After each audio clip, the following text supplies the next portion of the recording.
The cultivar Green Goddess is a stately Calla lily beauty. However, if you stand next to her, you appreciate her gorgeous large flowers made up of spaz, camouflaged in white and green.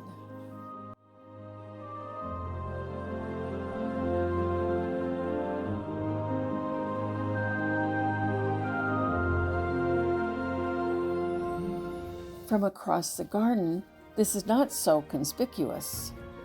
You admire her beauty when you are close to this tropical-looking plant and see her blossoms fully exposed. Like any self-respecting goddess, she demands special care in our Pacific Northwest gardens. As you know, our climate is dry in the summer, and she detests drought conditions. If we want to keep her happy, we need to water her.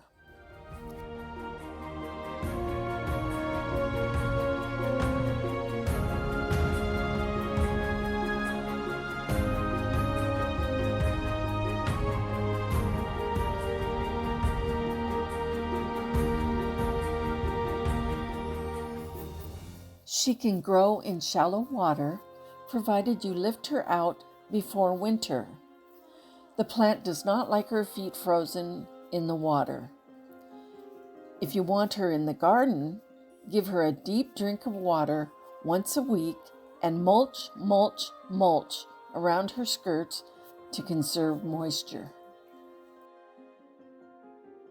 In the warmer areas of our region, where temperatures stay above 15 degrees Fahrenheit, mulching your plants ensures their survival.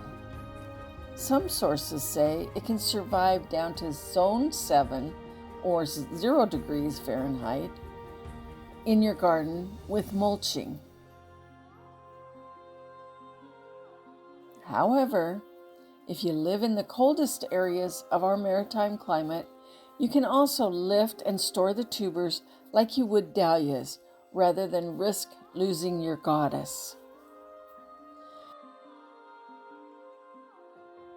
Green Goddess is a fantastic choice as a cut flower. Pick stems when the flowers begin to unfurl, and it will last up to or over a week in a vase.